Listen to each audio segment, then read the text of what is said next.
We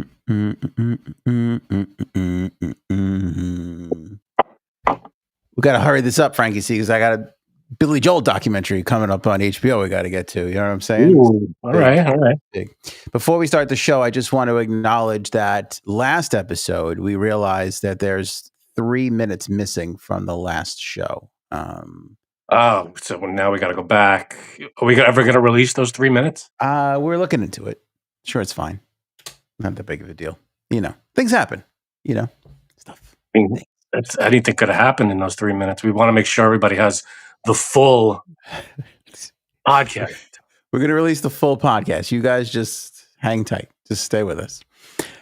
Frankie C. Tulsi Gabbard allegations alleging that the Obama administration took part in treason going back to the 2016 election. The Epstein controversy continues. CBS cancels the Late Show. We've got a Dairy Queen disappointment. AOA versus JTB. That's the face I would make too. I'm happy you made that face. JTB. You don't know what JTB is? Yeah, good. Nobody should. The geriatric. No, that's a G. The Joint Tinnitus Brotherhood. That's it. That's nailed it. I can't believe you got it. Wow, that's good. You're good, my friend. Other sort of topics. I mean, we've got so much stuff to talk about. We had to bounce the Coldplay couple off of the rundown here. Wow. Couldn't even get a bump the Coldplay couple. What a time. What a time to be alive. My friends, this is a podcast. Let's go.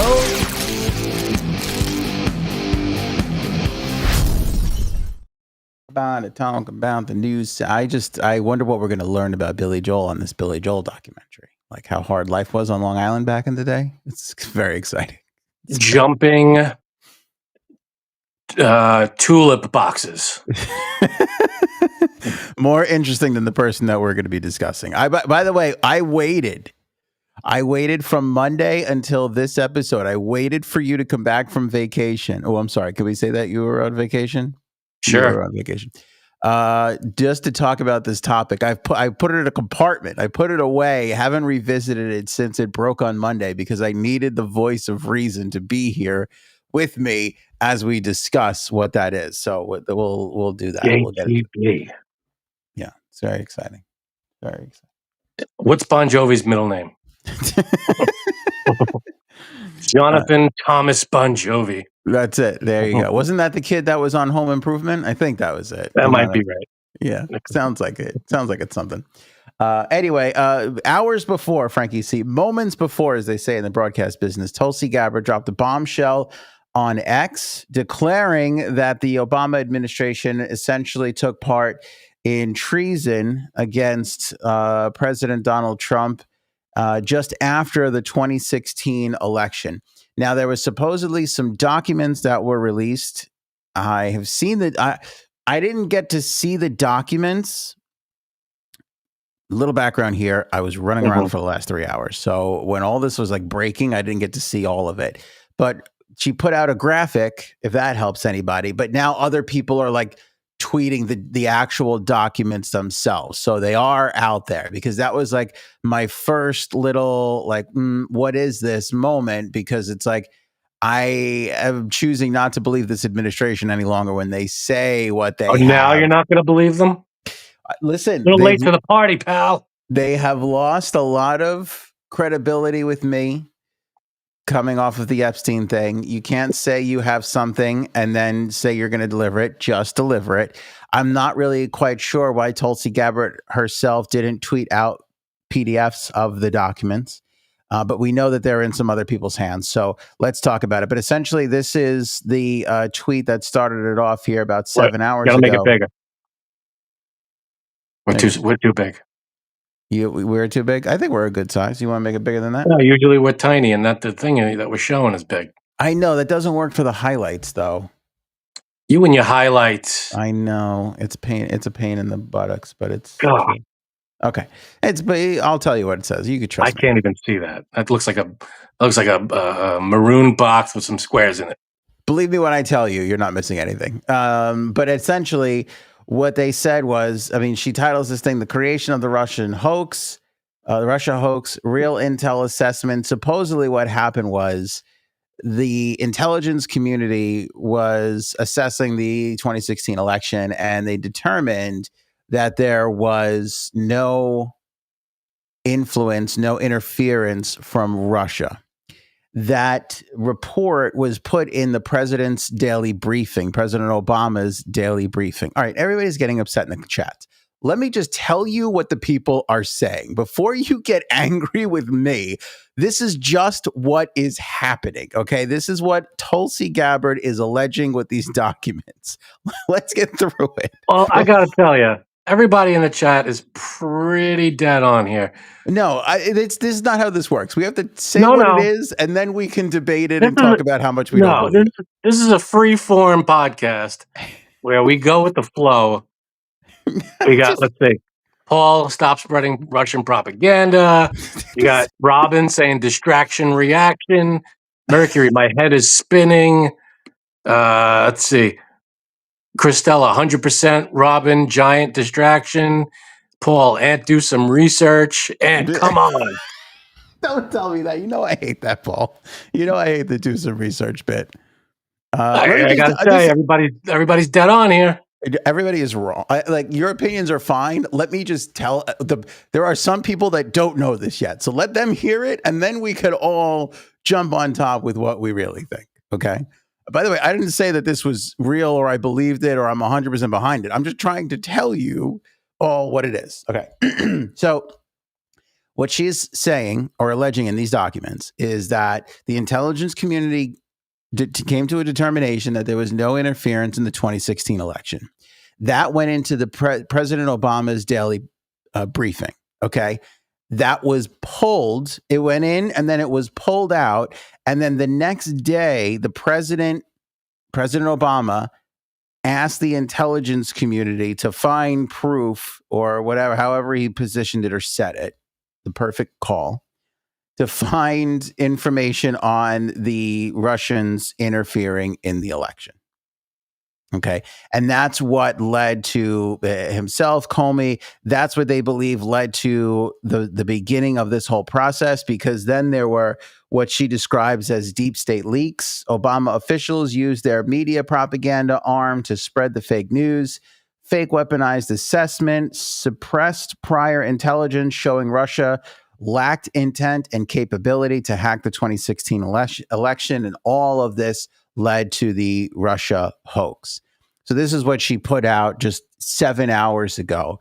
And then again, like I told you, what didn't come with this tweet and this graphic was any sort of factual evidence or the actual documents. But then just a little while after, as you can see here, just 2 hours ago, I guess this was sent to Susan Rice and it was tweeted out. And so this is part of the declassified documents that she put out. And this says, on January 5th, following a briefing by the intelligence community leadership on Russian hacking during the 2016 presidential election, President Obama had a brief follow-on conversation with FBI Director Jim Comey and Deputy Attorney General Sally Yates in the Oval Office. Vice President Biden and I were also present. President Obama began the conversation by stressing his continued commitment to ensuring that every aspect of this issue is handled by the intelligence and law enforcement communities by the book. The president stressed that it is not asking about initiating or instructing anything from law enforcement perspective. He reiterated that our law enforcement team needs to proceed as it normally would by the book. So that kind of lets... So what's the problem? By the book.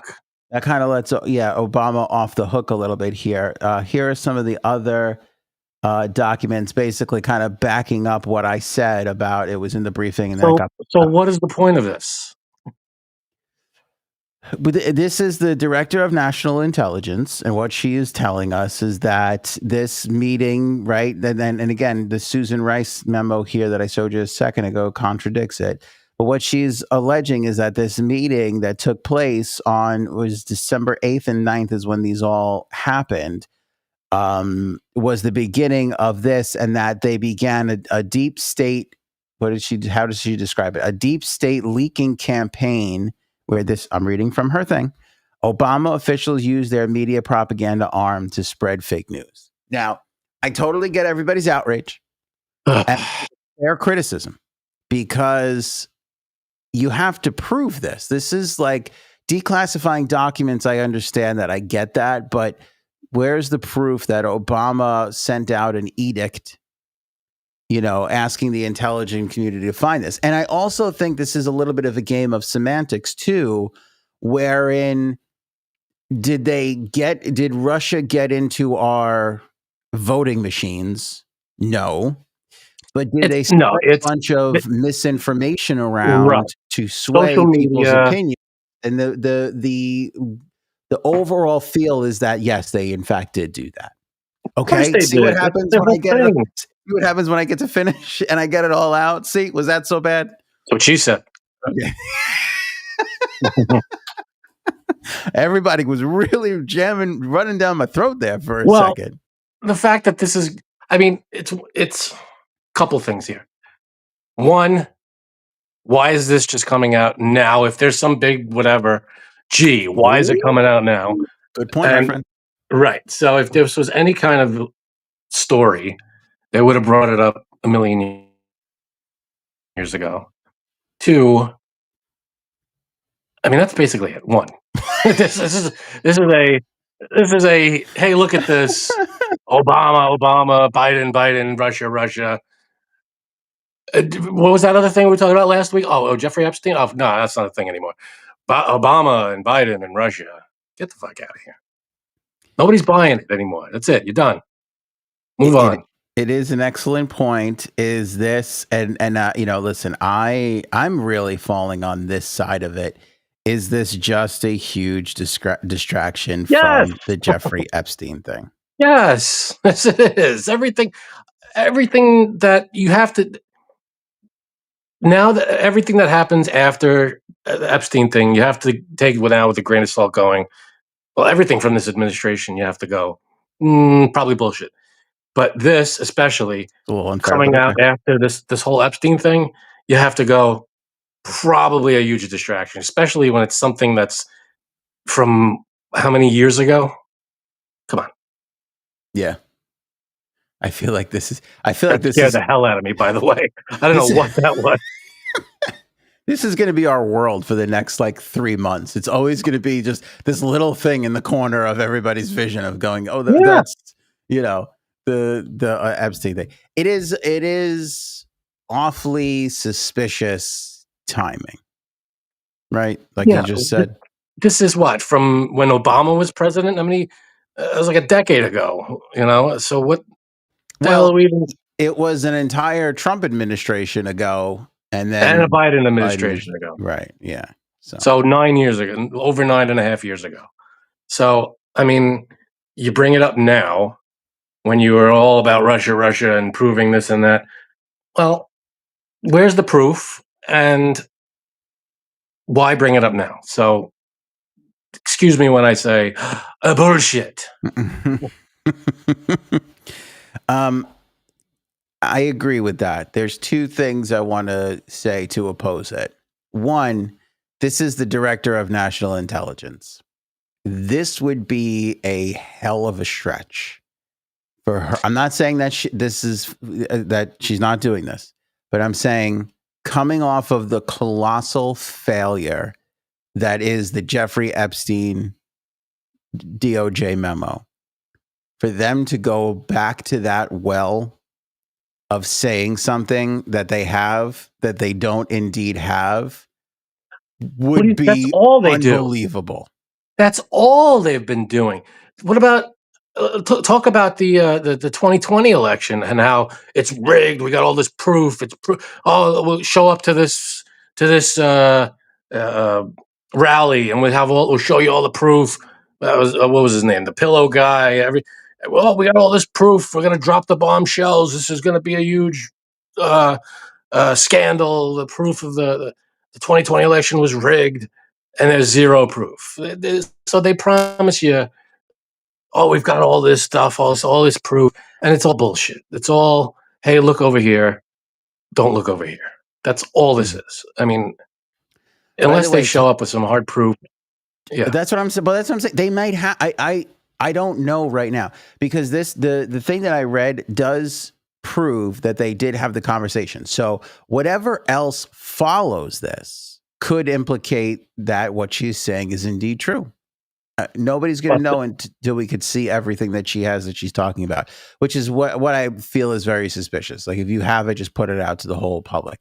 Supposedly she's going to be on with Hannity. I don't know what time he goes on, and she's going to discuss it there. Maybe there's going to be more information to ascertain from that conversation. I'm not entirely sure. We might be talking about this again on Monday when we have more information. I don't know. The second thing I was going to mention before, besides the fact that she is the director of national intelligence, she is so gorgeous. Like she is so beautiful. Have you ever looked at this woman? She's incredible. You got a problem, dude. And I am apt to believe her just based off of how hot she is. You've got issues. You got a problem here. Look at how gorgeous she is, though. She's breathtaking. Would a woman that beautiful lie to you? I have a hard time believing it. I mean, all she's got to do is put a sports coat on or whatever the fuck, a blazer. Look at that blazer in that photo, too. A white blazer? Get out. Come on. Come home. She's bought your vote. Oh, yeah. I will never not believe anything. If she puts out a bikini shot, it's over, Frank. I will never choose your side over hers ever again for the rest of my life. Yeah, like then you're lying right now. Forgive me if I take everything with this administration with a grain of salt. And by the way, the little streak of the little one gray streak. Yep. Well, you're telling me you're calling breaking news, everybody. Frankie C thinks Tulsi Gabbard is a disgusting, ugly pig. I'm astonished, Frank, at what you have said. Why do I come on this show? What am I doing here? This beautiful everybody woman. After the podcast, join me for the Frankie C show, where we focus on the issues and not people's looks. Wait, what is this? And she doesn't play on your team? But we need a shortstop. Is she lesbian? I don't know. If she doesn't want me, this just got even hotter. Well, she doesn't have to be a lesbian for her not to want you. Good point, big man. Hey. Never thought of that, did you? I did come out of that like I had a shot. Like, only lesbianism could prevent her from wanting. She's a lesbian. That means she doesn't want me. Oh, okay. Back off, ladies. I'm taken. All right, so that's the Tulsi Gabbard thing. I don't know. Sort of. We'll see. Yeah, we'll see. The right is completely running with it. Most outlets, of course, they are. Most outlets like ourselves. It's not Epstein. It's a huge distraction. That's all it says. I mean, Russia. Oh, they look at their. Yeah, they were pursuing a Russia thing because you're best friends with fucking Putin. That's very obvious. Mm-hmm. So, I mean. Is it weird that you're best friends with a dictator from Russia and you're wondering why they were investigating that? Worth investigating. See if we have any dictators, because I'm just with cheese and sour creams. I'm fucking starving. Sorry, I didn't eat. I was just putting my order in. Anyway, you were saying. What I was going to say before was the most outlets that are trying to be unbiased, like ourselves, some of us at least, they've not come to a conclusion on this, and I can't come to a conclusion on it either. This is what she's saying she has. Great, at least time to show it. Exactly. Everybody's answer to this should be, "Wow, look at that! Release the Epstein files." I agreed. That's what every topic that the Trump administration comes out with now should be, wow, amazing. Epstein files, please. I would be great, Neil. Great point. To be a cuck on the wall with that Tulsi, I would pay endless. If somebody came up to me and they said, "Would you slice your oldest friend's throat in front of his wife just to be a cuck on the wall for Tulsi?" I'd be like, "What size knife do you want me to use? Because you want me to do it with a butter knife? So it really takes a long time." So I'd be happy to. I would use the technicality. I'm not your oldest friend. We're about the same age. No, that's a good point. You have friends that are older than I am. That's true. I do. I'm no J-Sabs, but yeah, I do. I do have some older friends. That's right. Sorry, Christelle. I apologize. Was that above the line? Do I owe Frankie C an apology? Frank, I'd like to apologize for you. It feels like that went a little too far. Yeah, I'm that sorry. apology seems hollow and pedantic. He could be Nice. pedantic. He could be pedantic. Somebody look up pedantic for me. Who's Seinfeld? You don't get the Seinfeld reference? I know the reference. I just don't know what the word means. No, neither do I, but still. In the live chat, please put what the pedantic definition is. Don't tell Frank I needed it. He's shallow and pedantic. He could be pedantic. He could be pedantic. All right, Epstein controversy. So a formal request. Pam Bondi says the motion, the Epstein case is a matter of public concern. Motion to unseal the 2019 grand jury transcripts. Again, let me get through this, everybody, before you jump down my throat. In a formal request asking a federal judge to unseal grand jury transcripts from the 2019 investigation into Jeffrey Epstein, the late sex offender and longtime associate of Donald Trump, U.S. Attorney General Pam Bondi calls for the case as a matter of public concern. The motion was filed today at a Manhattan federal court. Bondi and her Deputy Attorney General Todd Blanche, a former personal lawyer for Trump, write that the request was prompted by the uproar following the Justice Department July 6th memo. Round of applause, everybody, for keeping the noise up this whole entire. We were part of that uproar. Everybody did a good job. Thank you for that. Hey, all right. Oh, Paul says it's overly obtuse. Does that clear it up for you? No. What does obtuse mean? Like a triangle? It's overly triangle-y? Yeah, it's an obtuse triangle. It's overly obtuse. Okay. We're getting closer. Vague. No, that makes sense. Anyway, the blah, blah, blah. The memo concluded that there was no. Oh, okay. All right. So she asked for it. Here's my problem with this. I appreciate the grand jury testimony. I would expect to learn some things from that. However, it is one little nuggy, one little nugs, maybe a little saucy nug, but still a little nugget of information in a happy meal of information that still needs to come out. You know, yeah. Then maybe it'll tell us something, but you need to do everything: videos, photos, surveillance, footage, the things for everything. There's so much more than just one instance of a grand jury testimony. Blank out the stuff we shouldn't see. Victims' names, all that stuff. We don't want to see any of that. We want the names of the people involved. That's the big enchilada. Yes. Who? I don't need to see. You want to look? Fine. But I don't want to see any of that. I just want to see, here are the people that took part and were clients of Epstein and hung out with him at these disgusting things and did all these terrible things. These are the people that did that. That's what we need. Right. Exactly. You know, who are the people that were involved in all this? So it wasn't just him and Maxwell. It was other people. So yeah, I wish the people would stop saying there is no list. There is no list. Like, yeah, we've talked about this a billion times. There's no physical list. Maybe Epstein didn't write down. It might not be a list, magnet on his fridge. Right. You know, it's not going to be like that. But there's a list that you can compile out of all the people. That's what we're looking for. We're looking for all the people involved to be put on a list. These are the people, and these are who were responsible and did all these terrible things. And these are the people that need to be held accountable. That's what we're looking for. Exactly.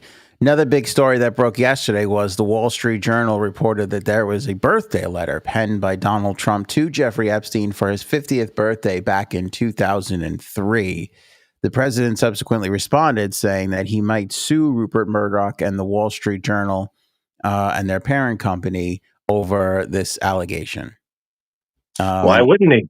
If it's not true, I would love for him to bring some kind of Epstein thing to court and and all this, proof and evidence has to come to light. Bring it all up. Mm-hmm. Yeah. If you're trying to prove that you're not involved with Epstein in that way, well, all this evidence has got to get involved. So yeah, bring him to court. Actually, I'm told it was filed today. It was indeed filed. They filed a $10 billion. President Trump filed a $10 billion lawsuit in a Florida federal court today alleging that this story, seeking damages from this store for this story. No less than $10 billion. That's a lot of money. A lot of money. So, okay, so this goes to court. He has to prove. So he's alleging that this letter was not his letter, that he didn't write this letter. Right. The Wall Street Journal reported, sent it on a birthday album that was given to Epstein in 2003, featured a collection of letters from some of his friends. Among those was one bearing Trump's name that contained several lines of typewritten text framed by the outline of a naked woman, which appears to be hand-drawn with a heavy marker. A pair of small arcs denotes the woman's breasts, and the future president's signature is a squiggly Donald below her waist, mimicking pubic hair. There was also, he wrote something else, like some kind of secret. There was some like weird, vague writing that was on it. I can't find it in my notes now. That also was very creepy. Like, I know what you like, or this, I know your secret, or don't tell people the secret, or some shit like that was also on there. Trump took to Truth Social and said, I look forward to getting Rupert Murdoch to testify in my lawsuit against him and his pile of garbage newspaper, the Wall Street Journal. That would be an interesting experience. I mean, he's going to know if this is real or not. And a $10 billion lawsuit, I don't know. Sounds like if it's not real, it's not real. If it is, then it's creepy as hell. If it isn't, it isn't. You know, then what can you do? But I saw he was on whatever, Truth Social or Twitter or whatever the fuck, saying, I've never written a drawing in my life. Something like that. That's the way he said it. That's the way he. And of course there's people. There's a drawing up for auction.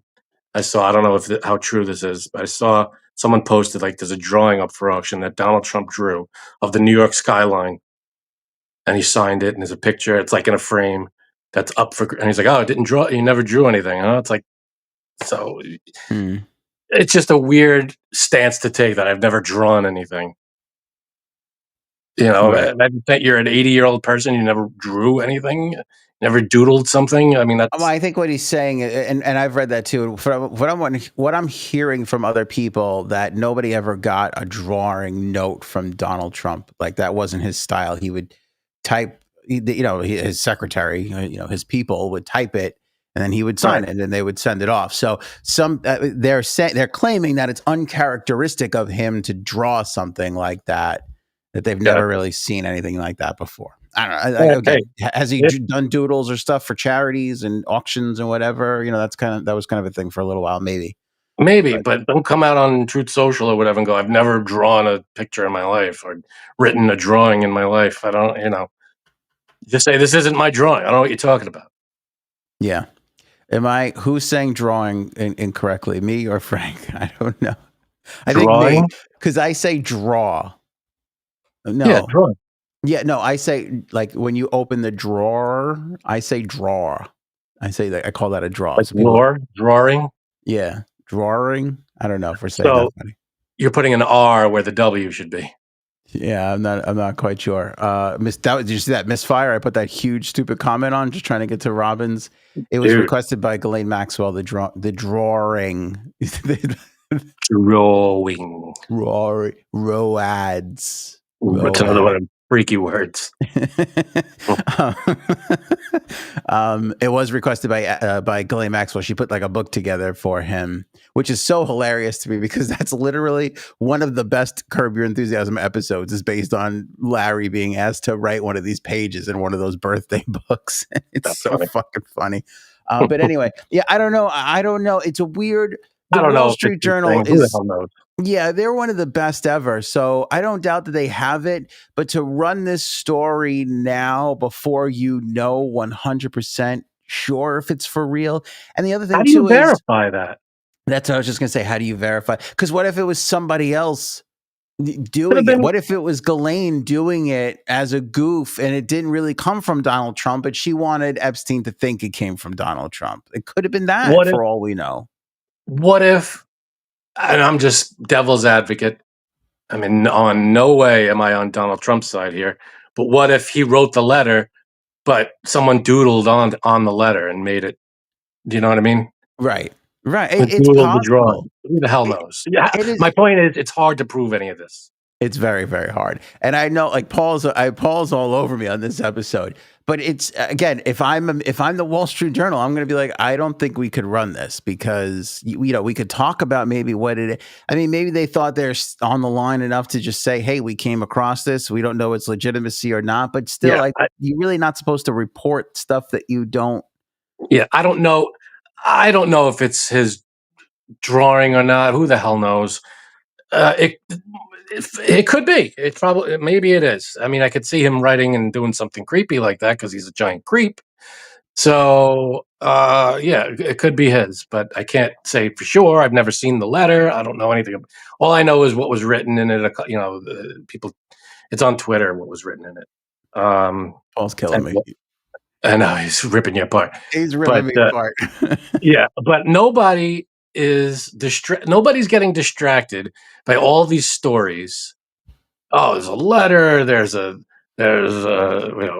Obama thing. Epstein.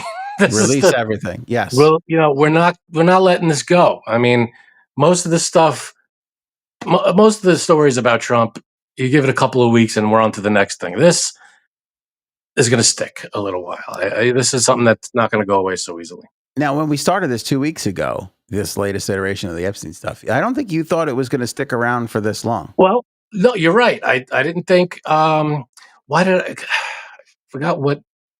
Your feeling was he wasn't going to lose any supporters. It was because he hadn't done there is no list yet. He didn't do that. Mm. Once he said there is no list, that's when it changed everything.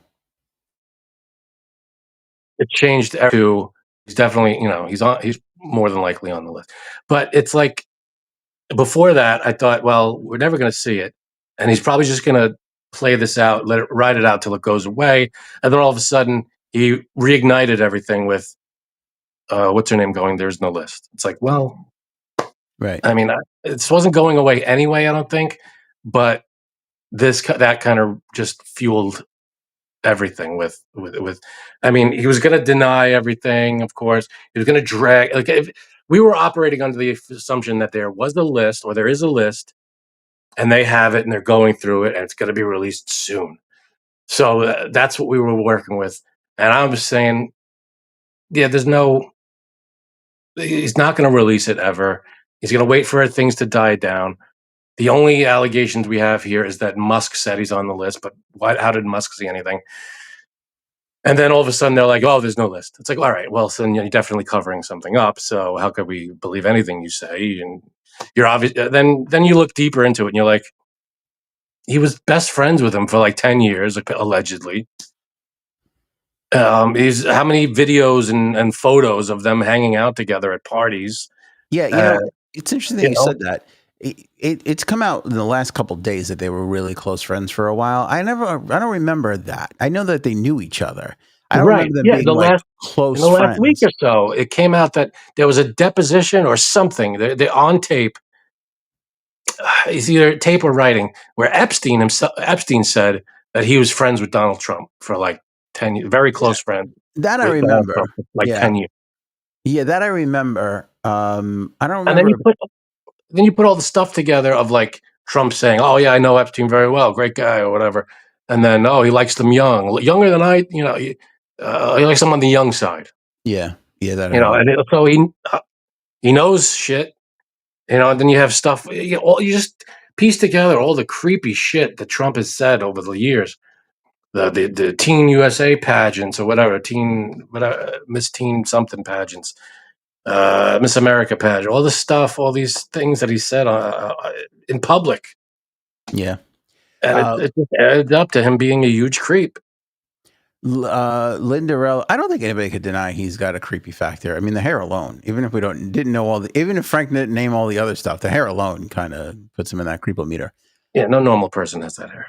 Lindarell, I feel stupid being so invested in this stupid Epstein stuff. Are we all crazy? Hashtag gaslighting. Don't feel stupid. You're not crazy. No, you're not because crazy. It implicates a lot of big, powerful people that should be held accountable, and it's the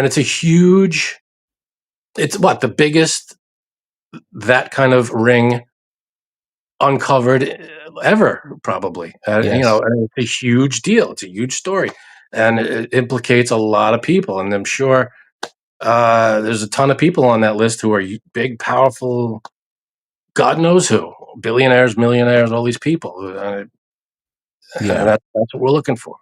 Paul is all over me. When Nick Fuentes is more credible than Ant, I'm out. Who the fuck is Nick Fuentes? But that sounds, I don't know who that is, but it sounds Yeah, insulting. he's that Nazi guy that he's like a Nazi podcaster guy that had lunch with Trump and like Kanye at one point at Mar-a-Lago. Oh, Remember? I vaguely remember that. There's a Nazi podcaster guy? That's a crazy. Yeah, he's a big time Big Nazi? Nazi guy, Big Nazi. Huge. big huge Huge. Nazi, giant piece of shit, big Nazi. Yeah. Well, when you say Nazi, that's implied. Big piece of shit. Okay. All right. I don't know. I feel like I'm going to have to send Paul a card after this episode. Yeah, Paul's not doing all right from what you've been saying. I'm just telling you what other people are saying. I don't think this is that bad. I mean, you could take issue with me for a lot of things. I don't feel like this is one of them, but okay. I don't remember Nick Foot. Listen, let me tell you something too. Let me just put this out there for everybody. Your old pal Ant's been having a rough couple of weeks. I can't seem to remember anything anymore. Like it all just leaves my head. I can't hold on to information. Yeah, he's a big time Nazi. Yeah. So I was saddened and also not surprised to hear this next story that CBS is canceling the Late Show with Stephen Colbert. The reason why I was sad was because that's to me an institution. It's a holy church synagogue to the great David Letterman. Like that man, I was talking about David Portnoy last episode and Pat McAfee and Dan C motherfucker from ESPN, Dan Patrick. I was talking about all these people, Frank, that I look up to, that I think have done a great thing to be a part of the mainstream. Frankie C, to be a part of the mainstream media and be like, screw it, I'll just go off and do my own thing and find success in that lane, And when you think about it, you can make an argument that David Letterman was like the grandfather of that movement because he was like, screw it. If you don't want to give me the Tonight Show, I will go over to CBS, take you on and beat you, And although Leno on average for most of that fight had better ratings. Here's the question. Yeah. I mean, obviously this is a strong arming move by I feel like by Trump. This is what's it called? Paramount caving to Trump. Yes, that is a part. I was going to get to that. That is an element of it. There's also go ahead. Yeah. My question is the show canceled or is he fired and they're just going to replace him? The show is canceled. They're not having a late night show anymore. There will not be a late show with some other person. No. Got it.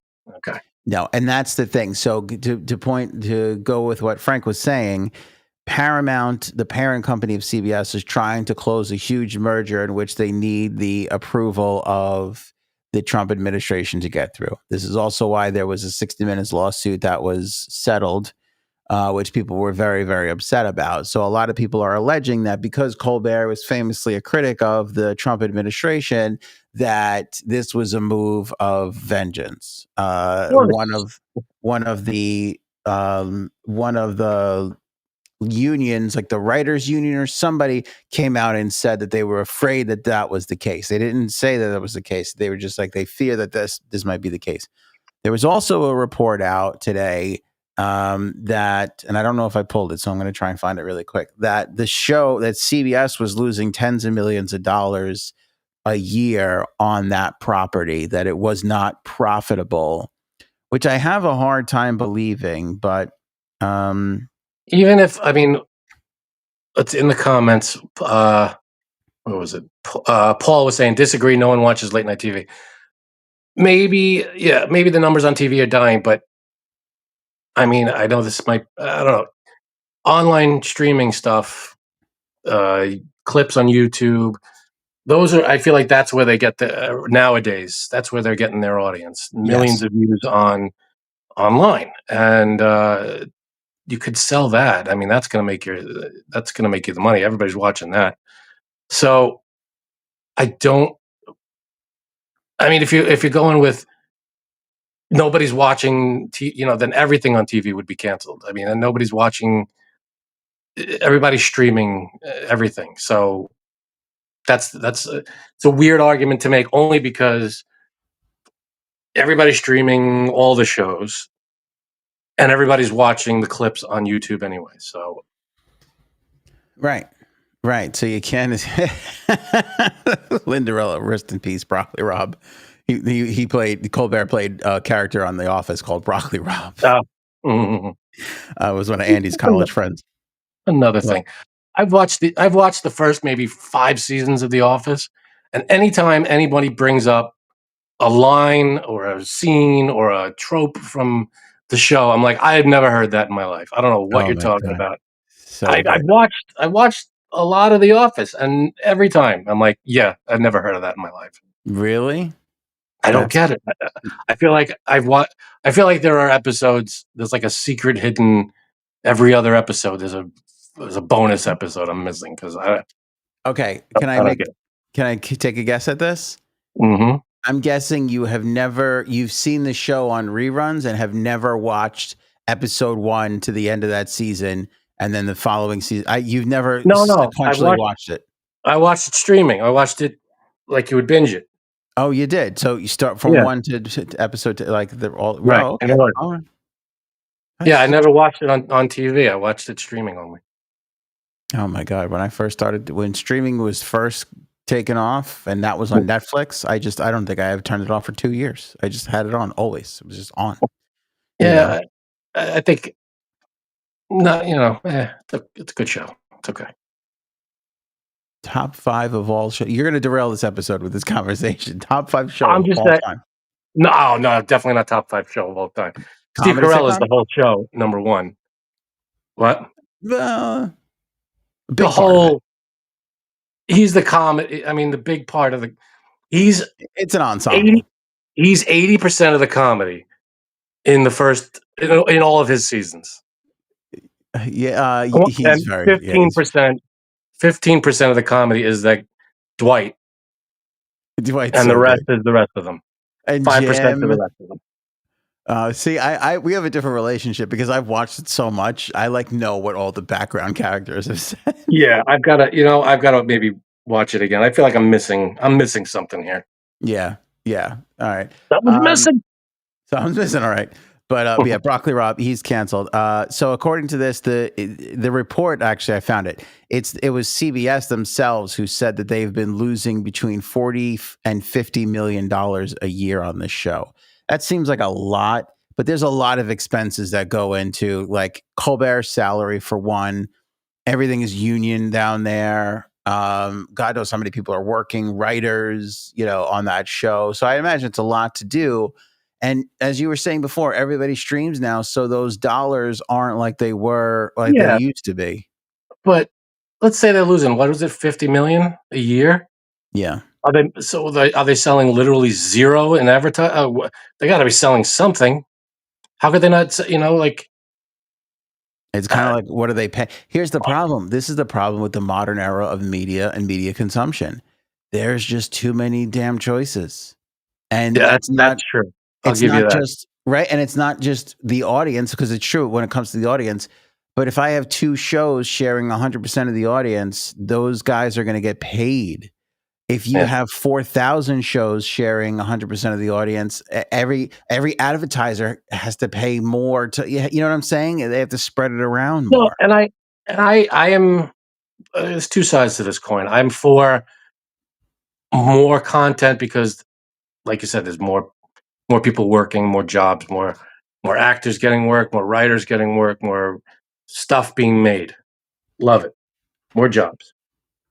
But on the consumption, the entertainment consumption side of it, yeah, there's so much. I miss the days where you used to get together with your friends and go, "Are you watching this?" "Yeah, I'm watching this. It's great." But when when you get together with people, you go, "Are you watching this?" No, I never heard of that. What's it on? It's on this. No, I don't have that. And it's like nobody's watching the same thing. Yeah, Everybody's watching something different. It's hard to talk with people about it. So there's a lot of saturation. It's every show is a drop in the bucket until you have like a Game of Thrones standout thing, which happens like once every 2 years, maybe 3 years. it's true. There's not going to be this bombshell of a show. Yeah, it's true. It's hard for everybody. There's a million things. It used to be narrowed down and used to have, I don't know, it used to be a lot simpler. I sound old, but it used to be simpler 15, 20 years ago when you had however many, a couple hundred channels and some movies, and it's all you needed. Now it's like there's a million movies, and it's like, here's a genre. There's a zillion movies in that thing. All right. That's a show. That's a show. That's There's a a genre. show. That's a show. Yeah, I agree with you. It's hard. It's hard to do. All that being said, Colbert stunk. He was the worst late night host. I disagree. We've had. Of course you would. He shits on Trump every episode. You love him. No, not He just that. stinks. It's not just that. I thought he was a good He shit interviewer. He shit I on thought he JD was Vance funny. too. What? He shit on JD Vance too. That's the other part. Oh yeah, that was it too. No, I thought he was a good interviewer. I thought he came up with he knows how to joke, and he knows how to be funny in off the cuff moments. I think the worst we've had in the last however many years. What's his name? Don't do it. Don't say it. No.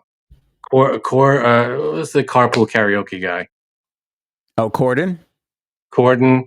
He was kind of annoying. I think Corden was better than Colbert, though. No, I can't watch Fallon. I'm sorry. I know you hate him. That's why I thought you. I know you love him. I don't hate him. I don't hate the guy. I just don't find him entertaining. I mean, he doesn't say. He reads what the writers wrote. Great, fine.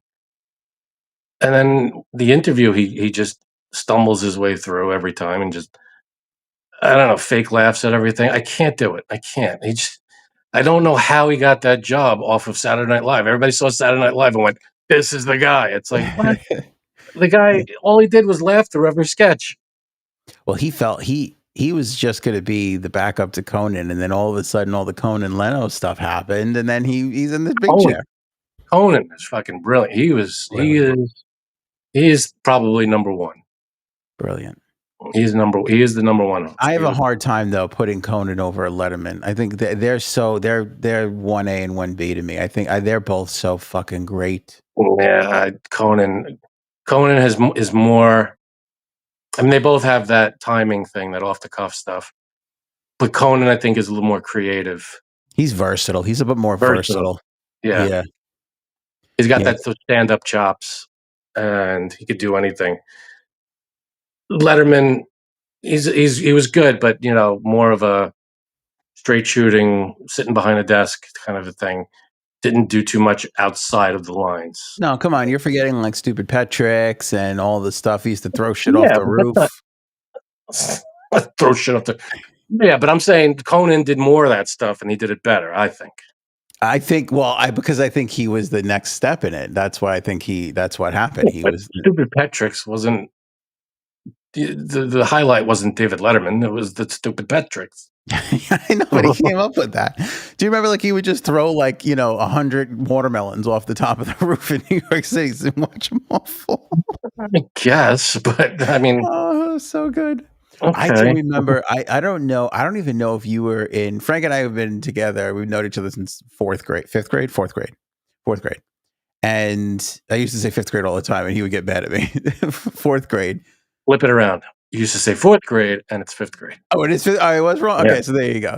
My brain is shit. But I remember when Letterman published the top 10 book, and it had all his top 10 lists in it. Like, there was at least one kid, I feel like one, maybe two, who would like bring the book in, and we were all like read it at recess, and we would read it to each other. And then, we're so young. It was like third grade, fourth grade, fifth grade, whatever the fuck it was.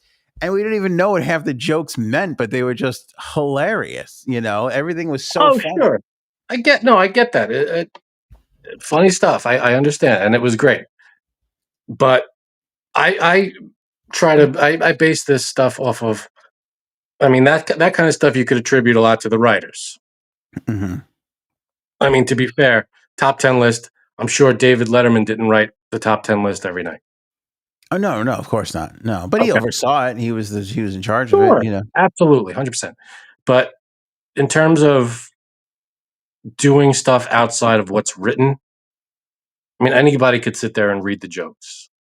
Yes, you have to have timing. Yes, you have to have a certain way about it, and you can't just read them. But I feel like you could whittle it down when you go outside of the lines. When there's, let's say the prompter shut off, Conan could take it over from there. Yeah. I think Letterman could hang, but He could hang. Conan was the best. Conan, yeah. Conan, I think, is the best with that. Yeah. Matt says Craig Ferguson show was my fave. Craig Yeah. Ferguson was great too. He was so Craig good. Ferguson he's one of those that flew under the radar and it was brilliant. He was hysterical. He was, Yes. that was a good show. He flew under the radar was a good way to say it. Never got his full due of how great he really was in the But moment. he was always on at like 1:00 in the morning, and nobody, it was after. I forget what show he was on after. Maybe it was Conan. It was Letterman. But was it Letterman? He was on after Letterman. All right. Yeah. Yeah, and he was one of those no rules kind of just let's do whatever kind of a show, and it was great. Yeah, he was really good talking to the fucking robot. The robot, the fucking skeleton robot thing. Yeah. The thing I always loved, the thing he won me over. He used to rip up the cards when the guests sat down and throw them away. I always thought that was such a stroke of genius, just to be like, he's signaling to the audience, and maybe most people don't even get it, that we're just going to talk here. This isn't. I don't care what they prepped you for or whatever. We're just going to bullshit. Yeah. Yeah, I remember he had one towards the end of when the show was ending. One of the last weeks, he had Metallica on every night.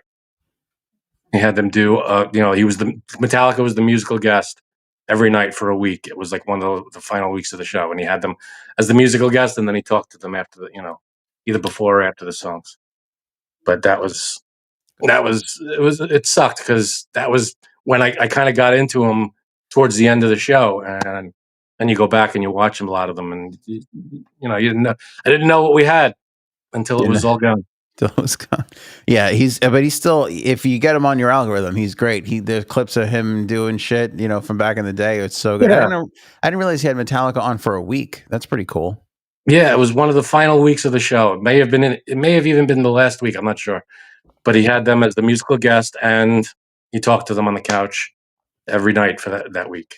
I don't know why he left. Like, that was one of those instances where he just left. It wasn't, the show was wildly successful. It was doing really, really well for that slot, Yeah, I don't know. Yeah, he was really, really good. He was funny. The greatest Letterman bit I've ever seen ever. They come back from commercial and he's doing an interview. He's got a guest in the chair, and just randomly a waitress just wanders into the shot and goes takes a pencil out of her ear. It's like, all right, what can I get you, hun? And he picks up a menu that's just sitting on the side of his desk, and he orders something. He closes the menu, he gives it to her, and that was it. That was the whole bit. Like, later in the episode, she brings the turkey club or whatever that he ordered. And I'm just random shit like that is brilliant. That's fun shit. Oh, I just loved it.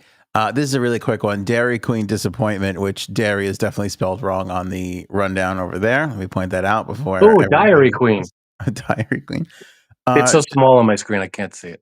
Turns out that Dairy Queen's not serving ice cream, according to the FDA at least. The FDA says that you have to have 10% milk fat in ice cream in order, like, to qualify to be ice cream. You have to have at least 10% milk fat. They tested the Dairy Queen the soft serve, and determined that it had 5% milk fat, meaning it does not meet the fat requirement, and therefore cannot be deemed ice cream. Too healthy to be called ice cream?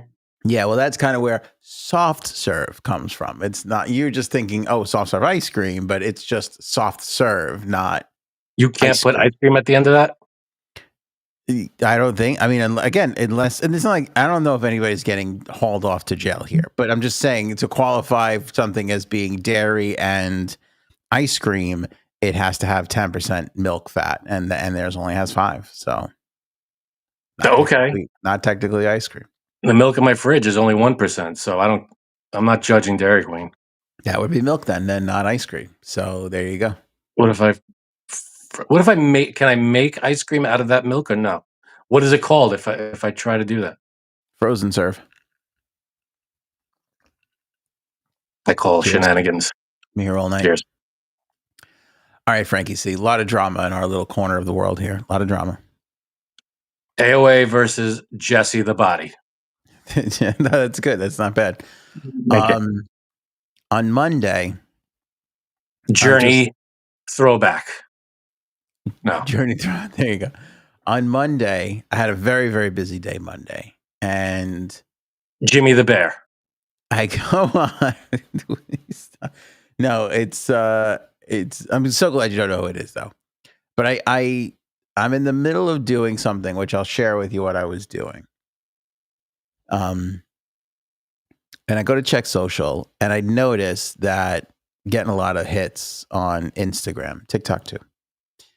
And I'm like, oh, and I'm just kind of looking, and I'll be honest, like a lot of times, like I don't, I try and read every single comment. I do get to a lot, but sometimes in that moment, I'm just like, is the world okay? Like I just kind of look quickly and see what's happening and see if there's anything. And I come across this one thing that I was tagged in, and it was this guy, and I'm going to share the video with you. It was this guy just tearing into me. Just tearing into you. It looks like he's snuggled and nuzzled up to your face because he used like that green screen feature to put himself like into our video. Oh, he's like right here. He's like right there, just like laying his head on your chest. This will be good for when he picks on this video. He's on this side. Just nuzzle. Yeah, just go. So who is this guy?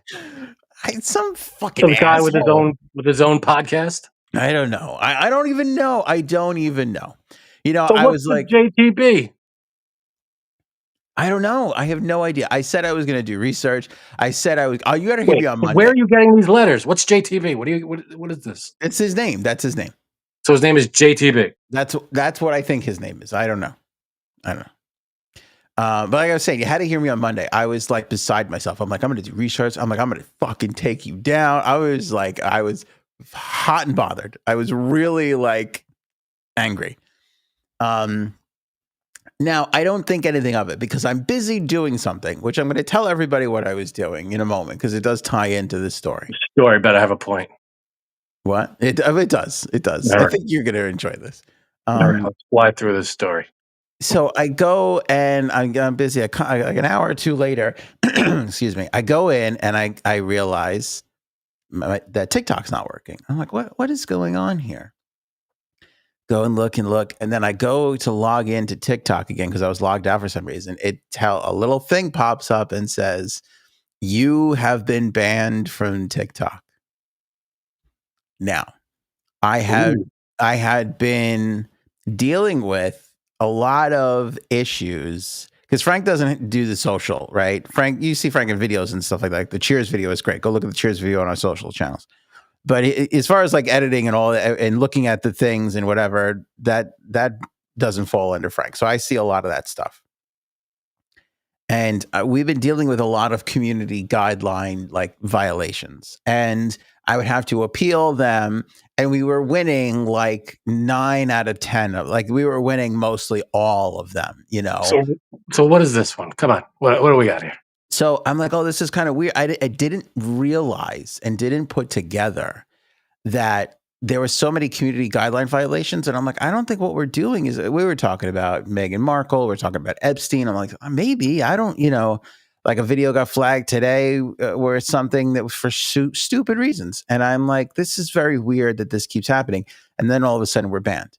So I go back and I look at the video that this guy put out. And I'll be honest with you, I only looked at like the first 30 or 40 seconds. and he's lacing into me, and I'm like, I'm gonna go do this on the show tonight. And then as I thought about it and realized that you were on vacation, I was like, maybe I shouldn't do this without Frank, because like I was in such a blind rage. I was so fucking angry.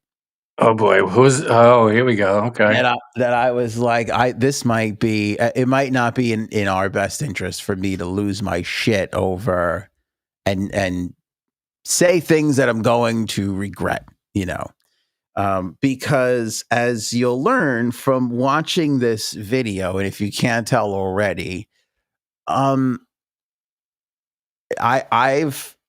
hit a nerve with this guy as far as Meghan Markle goes, and he's apparently a big fan, and I've hurt his feelings.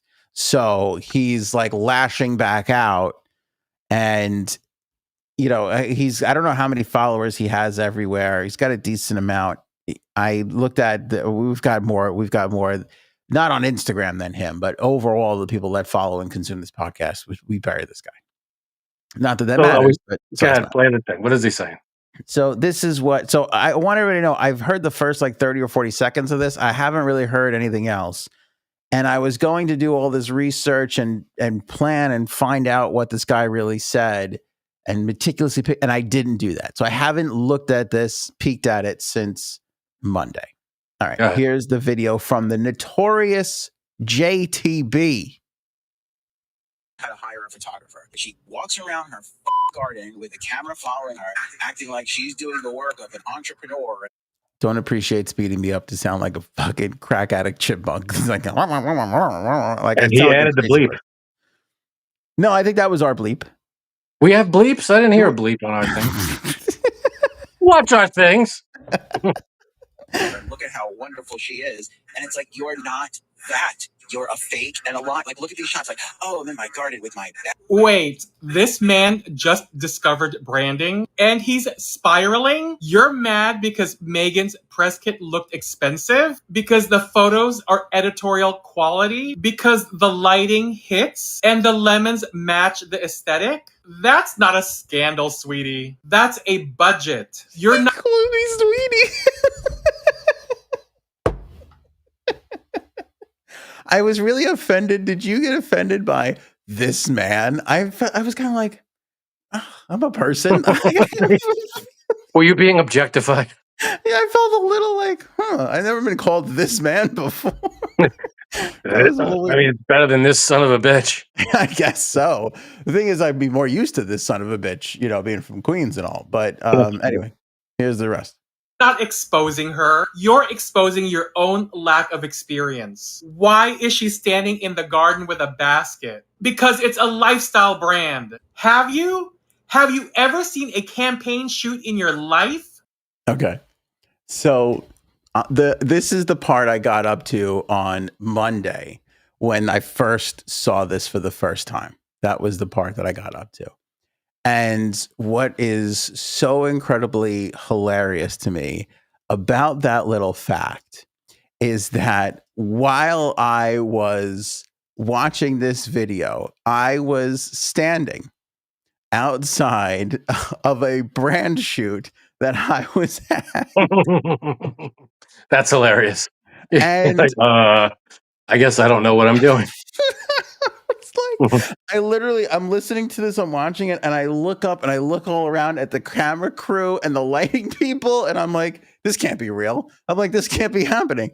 And I said, I'm processing it, and I'll tell you, it was like a second later when I was like, if I don't take a photo of this moment, no one is going to believe me that this is true. So I snapped a quick selfie.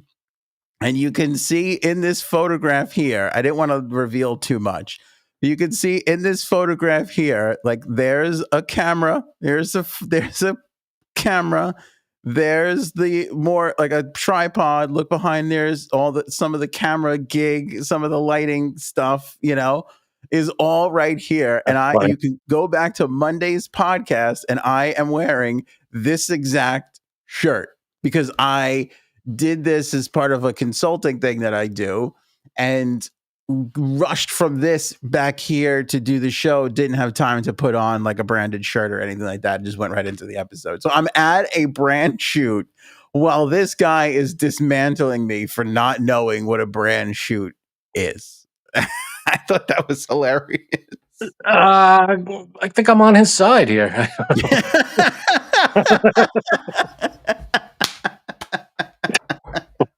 He's making some good points, actually. He got a couple good points there. She's, it's a campaign. I get it. Yeah. All right. So to answer his question, and that's is there more? You said there's more. I think there's more. He writes, "Have you ever been at a campaign shoot in your life?" Or he says, "Have you ever been?" So yes, I was. And to answer your question, notorious JTB, I've been to a brand shoot before. What did you expect? Her in a storage closet with a ring light and a Rite Aid receipt? What's funny about that is, if you look close in his eyes, he's in a closet with a ring light. Like he's not in a closet. He looks like he's on his couch. Yeah, he's on his couch. And I'll tell you what I don't appreciate. He's got some fancy ass Egyptian artwork behind him that makes me think he's a high class guy. Like I can't I'm kind of mimiking my setup. Is it me, or do we have the exact same setup? What's going on here? I didn't notice that. Is there a coat sign on the back of his couch? He's somewhere in my house, this guy. The fucking picture frame behind both your heads is in the same spot. What's going on here? And what I don't like is when he's in the shot, he's blocking the coat rack. He's right here blocking my coat rack. The beloved coat rack. I know, that's true. It's a good point. Can we sue him for that? I think we could maybe. Probably not. Nah, maybe not.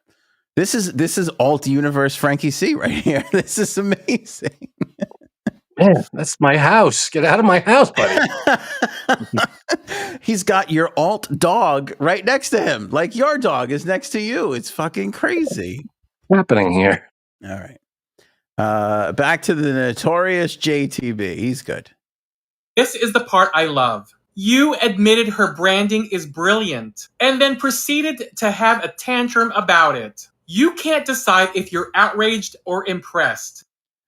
You admitted her branding was brilliant? I said her branding person is brilliant because for the quality of products that she's meeting, I'll put it out for everybody. For the quality of products that she's putting out there, her branding far oversells what she's actually doing.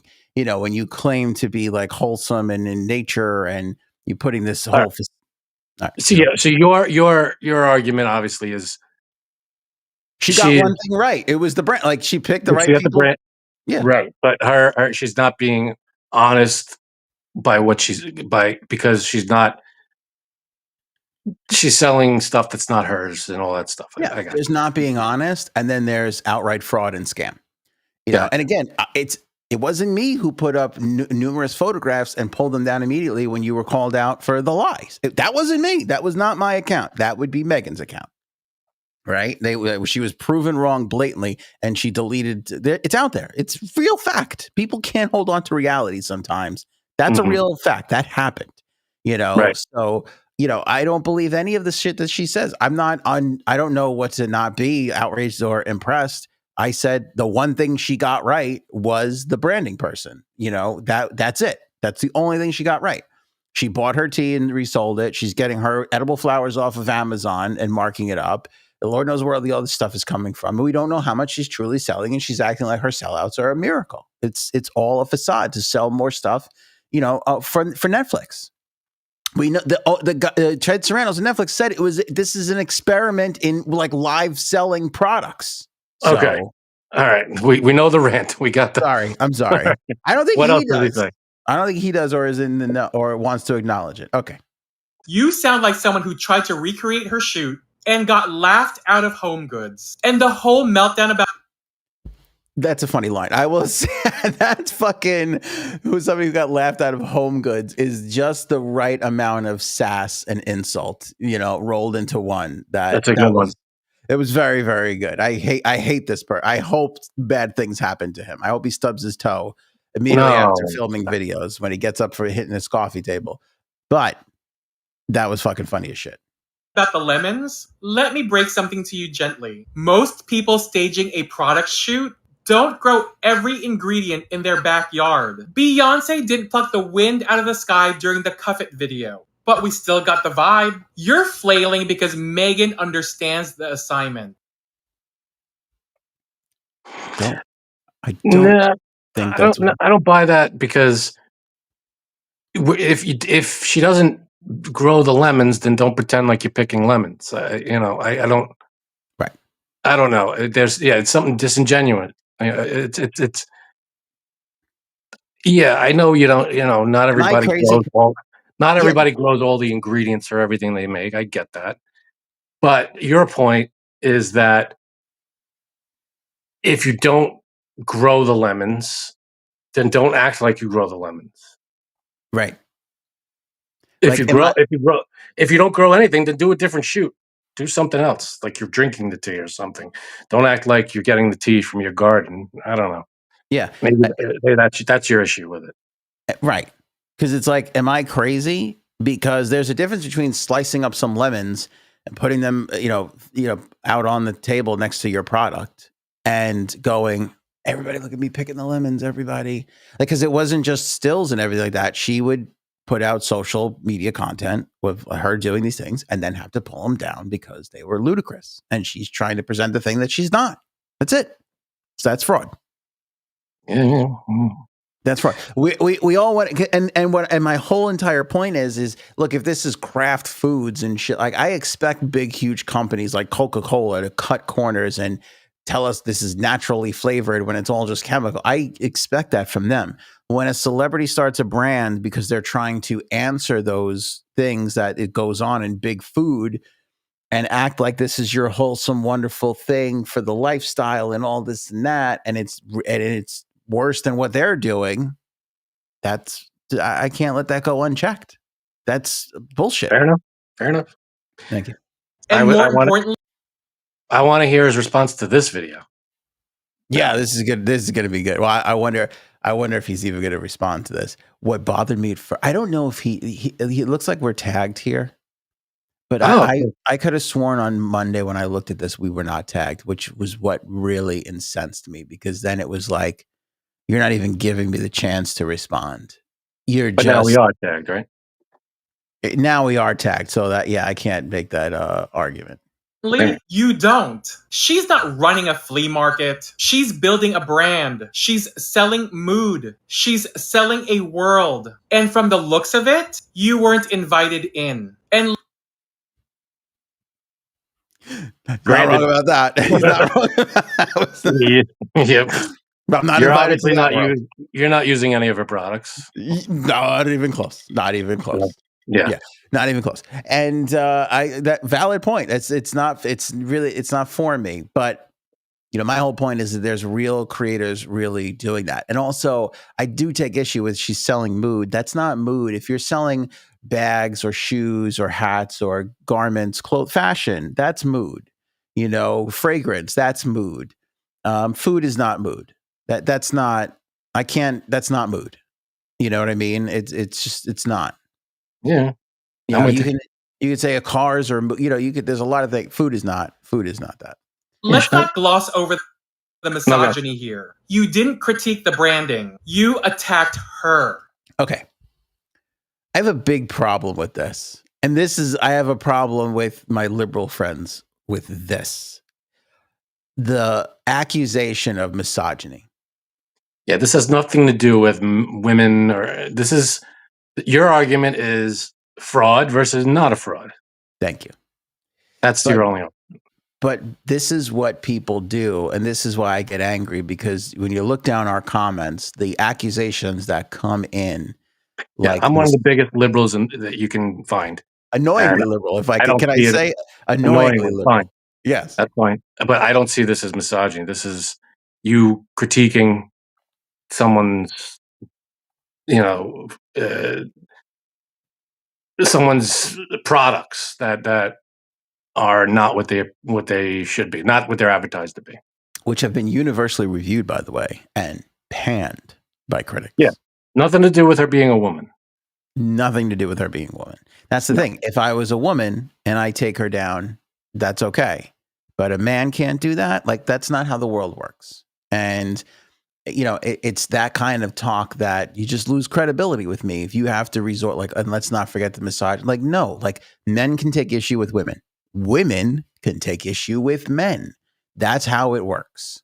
You know, as soon as you start saying one can't do this, you're throwing out all the rules, you know, and it doesn't work that way. Yeah, this isn't you're not critiquing her femininity or her feminine side or any kind of whatever woman power and spin, whatever it is. You're not critiquing. You're critiquing the products, and her passing it off like it's more than what it is. Right. That's it. That's all. Yeah. You called her a fraud, a loser, and a sack of whatever unwashed insult you scraped together. That's not commentary. That's bitterness in HD. You looked at a soft focus, lemon-scented garden scene, and turned into a raging gremlin. All because a black woman dared to market a product in a way that doesn't look like she lives in your mother's basement. So here's a little homework for you. I don't get that. Do you get that? In other words, she dressed it up nice and made it look nice, and she's trying to market something that doesn't look like it's, you know, garbage. Got it. He's calling my mom's basement garbage? Is that because my mom had a lovely basement? Very well appointed. True. You were there. It was nice. It was nice. It was nice. Good. Not according to the notorious JTV, you know, because he knows so much about me. You know, knows so much about me. Knows what my mom's basement looked like. I think he's got a good beat on you. I think he's got a good beat on you because you're a fucking mirror image of him right now. I just noticed this. He's got a black lamp in the corner, and you've got like a black shelf. I don't have a black lamp. It's a bar. It's almost in the same exact position. It's crazy. JTB. He's my Newman. It's Bizarro. It's Bizarro, Frank. Quick, go get a black turtleneck. Study composition. Study campaign photography. Study what the word entrepreneur actually means. Because until you do... I know what entrepreneur... I may not know what pedantic means, but I know entrepreneur you got down. I got that one down. All you're doing is proving that the only thing less developed than your brand is your taste. Got Meghan Markle's press kit. The credit I will give her... Wasn't a bad end. I'll tell you, the last line was good. I think he got off easy. I think he kind of hit some good points there. Frank's like, what's this guy's number? I got a couple of things we can connect on. I got some notes I can give him. You want to really get to know this guy? Let me. I can fill you in. This is what you got to go for. These are the parts you got to hit. So I don't even know. Should we go through the comments? I don't think that's going to be good for anybody, especially my own ego. But they're really nasty. I don't care for him breaking out the misogyny line. You don't fucking know me. You know, it's not. It's you're upset.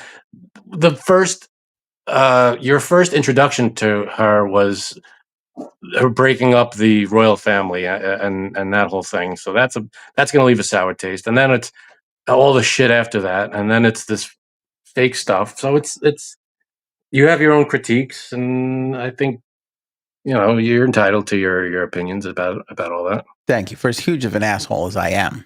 I think some of these are really these are some really good points I've been making, and I'm not making them alone. Other people are. You do fly off the handle. I'll give them that. Yeah. You kind of get intense about it. Well, because her people drive me crazy, and I've stopped reading I've stopped it. It's hard because I want to read what people want to talk to me about, what to say to us, And then every now and then you go across these just stupid like there are people. We're on the list now. We are on the list. Like what list? This little squad of Meghan Markle brainless idiots, because that's exactly what they are. That's exactly what this guy is. He's a fucking brainless idiot. Whoa! He is. He has no idea what he has no idea outside of the one good line he had. Well, they might. people who buy Meghan Markle's products don't have to be brainless idiots. They could just be people that wanted to buy something from Meghan Markle. That doesn't mean they're brainless idiots. You don't like our current president. You don't have a high opinion of people who support him blindly. I mean, it's the same thing for me. I just feel this way about her. That's not the way. That's not how. It's a little more involved in that. I don't just I don't blindly think that everybody who voted for him, because there are people that are uninformed.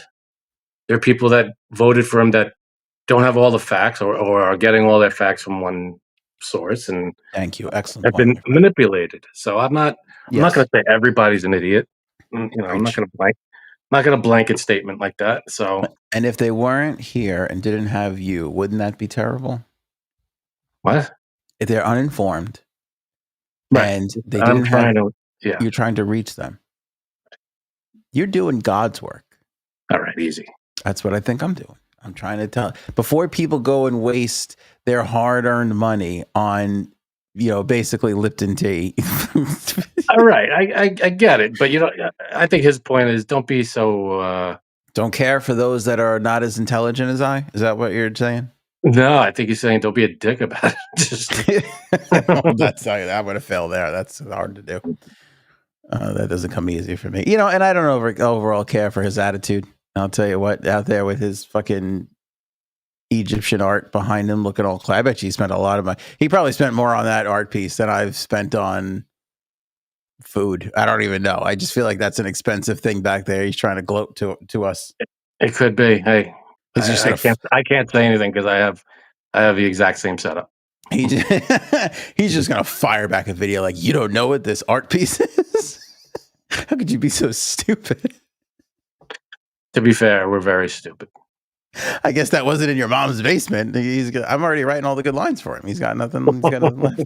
Can we bring him on? I'd love to have him on. We'll talk to him. He's more than welcome to. I would love to. I could dismantle this guy. I would fucking love to have him on live. I mean, when was the last time anybody wanted to go toe to toe live? Everybody wants to hide behind editing, Not to say that his editing was bad, because I love it when he moves his head like this and cuts it every 3 seconds. I don't know what that's all about, but it's fine. It's, he's got his thing and we have ours. That's, that's all. What do you want to say?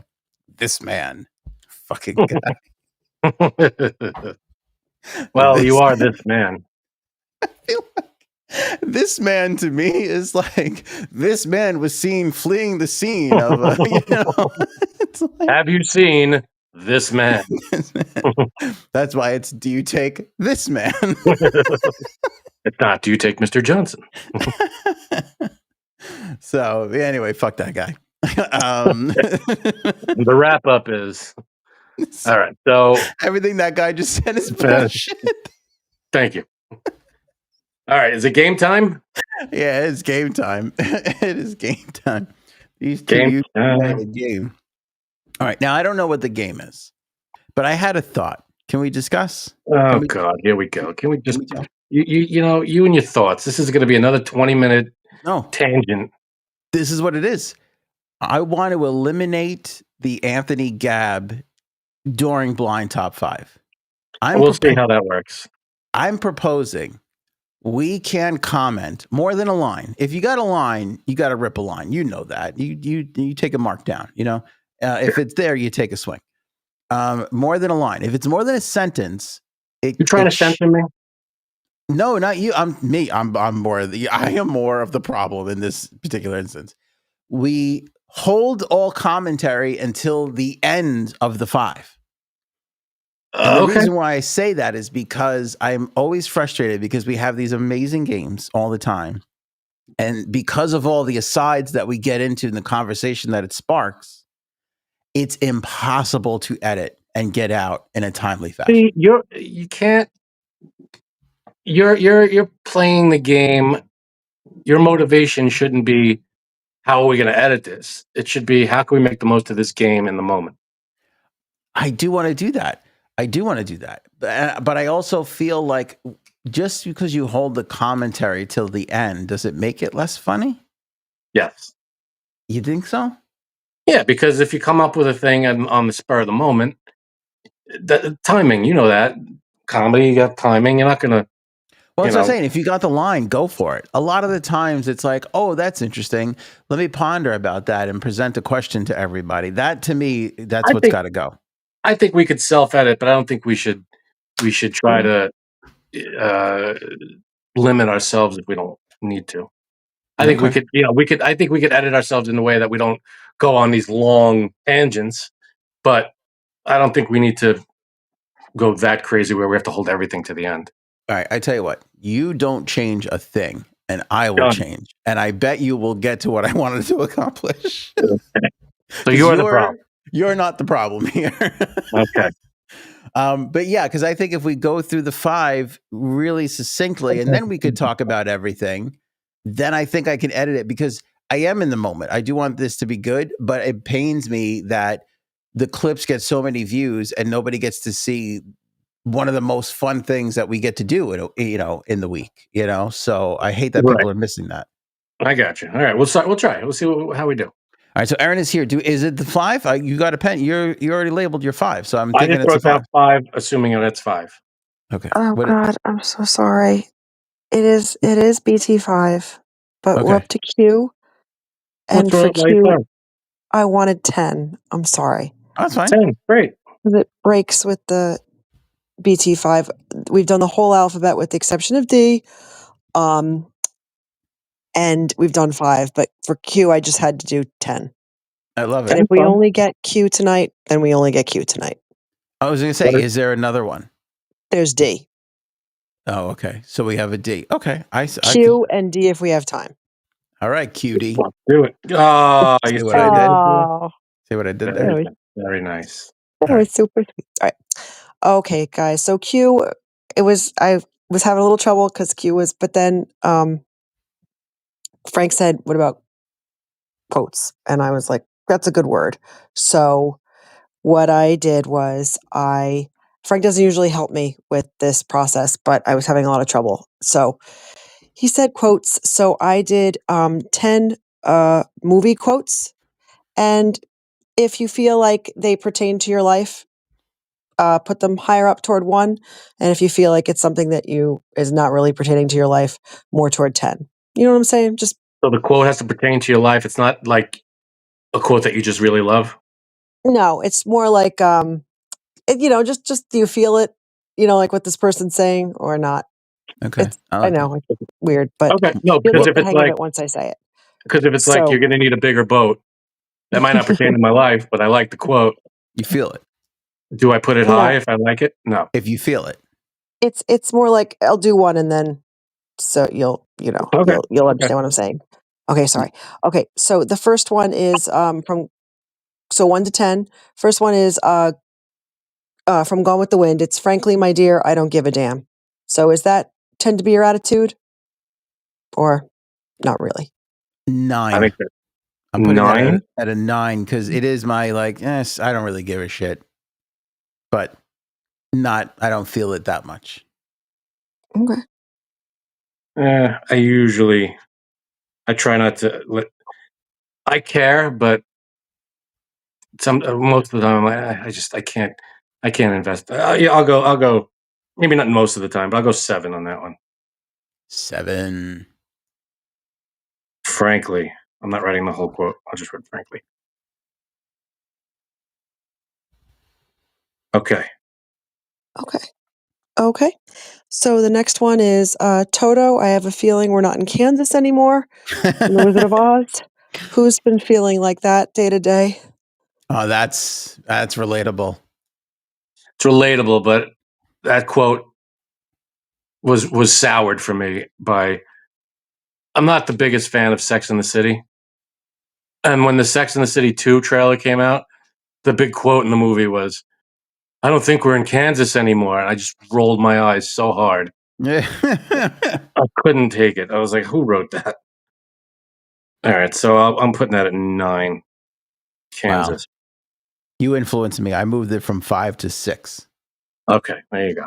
Because it's a classic line, and it pertains to a lot of stuff. But that soured the whole thing. But Sarah Jessica Parker ruined it for you. You ruined it.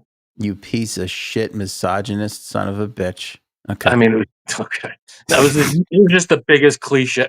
Let's think of the biggest cliche we could put in this movie. Oh my God. Okay. All right, Aaron. All right, number 3 is from Sunset Boulevard. It's I Want to Be Alone. I want to be alone. That's a good one. Good movie too. Let's see. I'll put that at 10 because I don't want to be alone. Frank wants to be alone right now. I got it at 10. Doesn't mean anything to me. I don't even know the movie. I don't know the quote. I don't like any of it. You don't know the movie? I've heard of it. I don't think I've ever seen it. Damn. Yeah. All right. Is that I'm ready for my close up, Mr. DeMille? It is. Same movie, yeah. All right. Okay. Number 4 is the famous quote, "Why so serious?" Ooh, the Joker from Batman, The Dark Knight. Okay. That's a good one. Why so serious? That's a high one for me. I'll put that at 3. I went 4. Yeah, that is a high one. Why? I think we just relate to it. I think the frustration, the chaos of that character, we relate to it. And that line. Not every. I mean, there's a lot of serious stuff out there, but let's all just chill a little bit. Let's not take everything so seriously. Yeah, notorious JTB, son of a bitch. All right, easy. Go ahead, Aaron. Okay, the next one is The Dude Abides. Oh, that's answer number 1. The Dude Abides. I'm putting that at 8. What? 8? You insulting bastard. I mean, it doesn't relate to me. I'm not the dude. I don't abide. And I don't like the word the.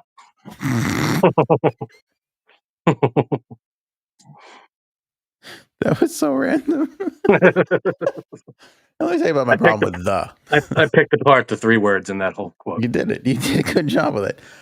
Number 1 for me, that quote, all of those quotes, that whole movie, that whole like passive whatever man hippie. That's my spirit animal. The dude is my spirit animal. But you're not that guy. I want to be.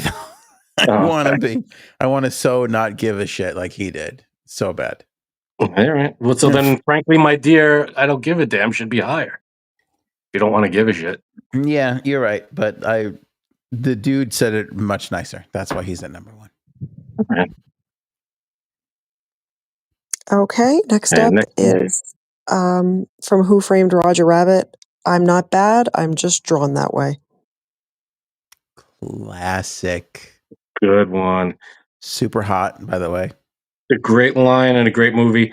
Doesn't relate, doesn't speak to me. I can't put it. The lowest I can go is 6, so I'll put it there. Paul, I have it as Norma Desmond says it in Sunset Boulevard. Sorry if I'm wrong, but I looked it up while I was. Is Paul giving you a hard time? Don't worry. That's not your fault, Aaron. That's mine. I got him riled up earlier. Oh, okay. He's taking it out on everybody. They have it as Norma Desmond saying it in Sunset Boulevard. Maybe I'm wrong, but I found 2 sources that said that I'm right. So we'll see. I'll come back next week and see if I'll do more research on that. Okay. Or like Tulsi, go on the next Hannity and explain it to everybody when you got the answer. You got it. All right. The next one is the first. I guess. Oh, wait. I'm sorry. I didn't say where I put it. I'm sorry. Oh. I put it at Jessica Rabbit at number 5. I love the spirit of that, too. Okay. Another animated character said, "Just keep swimming." Just keep swimming. Just keep swimming. That's good advice, too. It is. I'll put that at 2. It's one of those moments where you're like, why am I getting life advice from a child movie? Yeah, and Ellen DeGeneres of all people. Yeah. You put it at number 2? Yeah, I like the message. Just keep swimming. Wow. Okay. Just keep going, baby. Just keep going. Everything's going to work out. Just keep swimming. I got to tell you, I have 7, 8, 2, and 3. So you moved it from 7 to 3. You really made a good point there. Thank you. Yeah. So right now I have 1, 4, and 5 open. I have 2, 7, and 8. All right. Okay. This one is from Dead Poet Society. Carpe diem, seize the day, boys. 2. Oh, Captain, my Captain. 2. I love that movie. That was a good movie. I put that at 1. Oh, thank you, Nice. Paul. Did Paul apologize? Oh, he gave me flowers. Oh, that was nice. Carpe diem, seize the day. It's great. It's great. Yeah, I put that at 1, but tomorrow I'm just gonna chill. I'm not really gonna do anything. I'm gonna seize the day by watching some TV and I'm not taking drinking full some advantage apple. of this movie quote. No, it's a nice quote though. All right. 2 more. Okay, the penultimate one is from Die Hard, and it is Yippee-ki-yay, motherfucker. 4. See, I Yippee! I just wrote Die Hard. I got it at number 8. That's it's good. I like it, but I don't know. I don't feel it.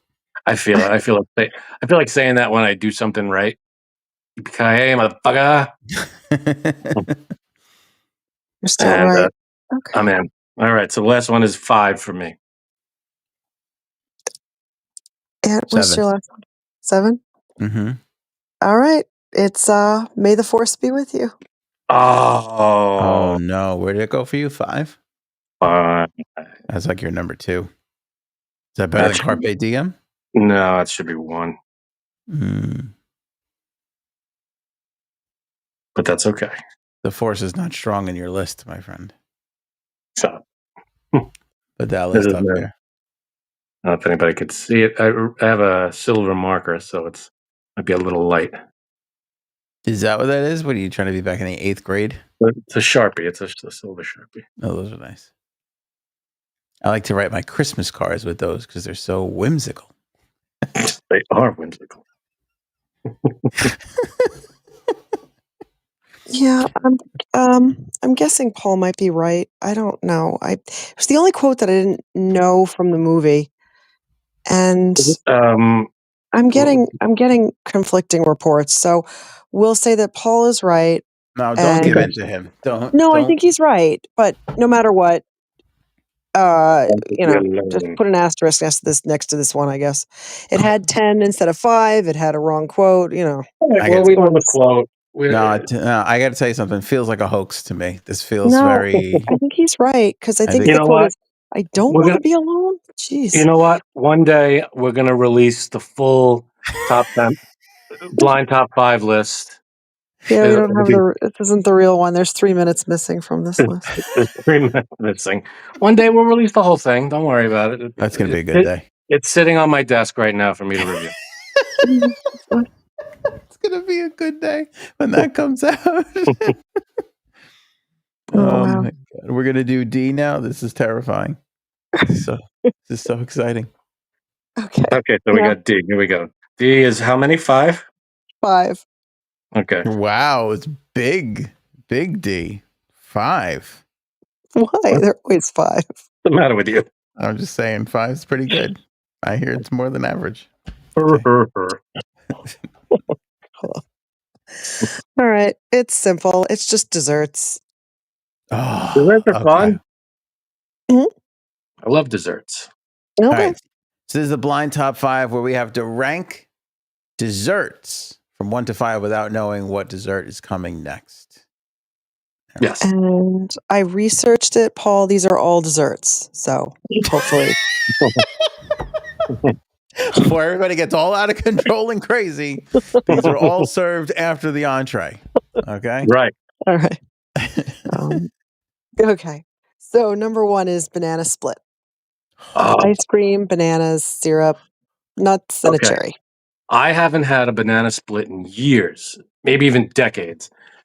And I love them. And I kind of miss them. So I'm putting them at, I'm going to say 2 because I really, they've got everything you want in there. They got ice cream, all the toppings. Yeah.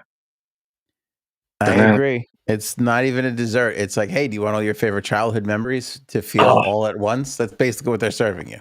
And they're very versatile. You could mix and match all the toppings. As long as you have a couple scoops of ice cream and a banana cut in half, it's a banana split. And then you put whatever the hell else you want on it.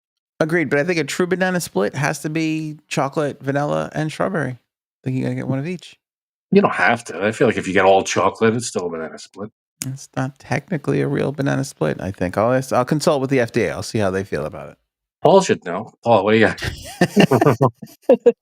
All right, let's let everybody take Paul down now. I mean, I feel No, like we're Me talking- too. I just No, that wasn't fun. That was all in Yeah, jest. He's fine. He can take it. That guy dishes out a lot. What? you're all friends here. Yes, I love Agreed. And which all one love of our Paul. friends like tiramisu? Tiramisu is a great dessert. They are Very layers of coffee-soaked lady fingers Very and light. mascarpone cheese Oh, with a dusting of cocoa powder. Oh, it's so good. I gotta go 2. Where'd you put banana split? 3. All right, I switched those. I got tiramisu at 3. I got tiramisu at 2, banana split at 3. All right, yeah. Flip those for me. Nice. Tight race. Yeah, agreed. All right, number 3. Number 3 is strawberry shortcake. Eh. Sponge cake, whipped cream, strawberries. They took that dessert is so good. Some company took it and replicated it as chemicals and put it on an ice cream pop, and it's unbelievable. It's the So- best, the good humor bar. Oh, It's so That's the good. best friggin' ice cream bar on Best. the planet. best. So but it's not that. This is the strawberry shortcake. Not that, but that is good. But it inspired that. Yeah, it did. Thank you. I'm putting that as 5 because That being said, it's the ice worst cream one. would be way higher, but the strawberry shortcake I could take or leave. Isn't that interesting? That's a good, yeah. I put it at 4. I agree. It's very, when you got fresh strawberries at the old strawberry festival, if you're outside at the fair there, it's good. It's really good. But outside of that, that was a little tough to get a good strawberry shortcake. Yeah, and even when you get a good one, it's just with cake and strawberries. I'm good. All right. I like the other ones better. I mean, it's good, and I'll order it if I want it, but the other ones are better. Nice. Okay. Okay, the number 4 on the list is creme brulee. It is Creme a brulee. creamy dessert with a hard shell that you crack and then eat the creamy part. Creme brulee is fancy as hell. Everybody loves a little blowtorch tableside. Ooh, table side. Yeah, I did creme brulee at 4 because it's a cool dessert and very good, delicious, but I'm comfortable with it at number 4. I got tiramisu and banana split and my number 1 spot open above it, and I could live with that. Nice. I'm going number 5. I hate to say it, but I can't put creme brulee at number 1. So I got to go at number 5. Me too. I don't like creme brulee. I'm weird like that. No. I could see. Unpopular opinion. I could see where people wouldn't like it. I feel like you have to be in the mood for that. I want to like it because it's so fancy. But I don't. Okay, the last one is not as fancy, but would probably be my number 1, which is deep fried Snickers bar. Oh, Not my number 1, but it is my number 1 because I have no choice. But I would not put it as number 1 normally. me too. To be fair, I don't think I've ever had a deep fried Snickers bar. I got Snickers bar 1, tiramisu 2, banana split, strawberry shortcake, creme brulee. That's my list. Yeah, here's mine. I've got deep fried Snickers as 1, not my not by choice. Banana split, tiramisu, creme brulee, strawberry shortcake. If I had the option, I would take out 1, move everything up 1, and put deep fried Snickers at the bottom. It's delightful, but But I've never had it, and I'm not. I like Snickers. I would eat it whenever, but for a dessert, I'm not feeling it. I feel that. Yeah, I feel that. But good list. Bad list for me because I'm with you. Snickers bar is not number 1. Now I was guarding, I was protecting because I was like, if Aaron comes out with this dessert, I got it. That's the best ever. I got to slide at number 1. I know what that is. What is that? What's yours?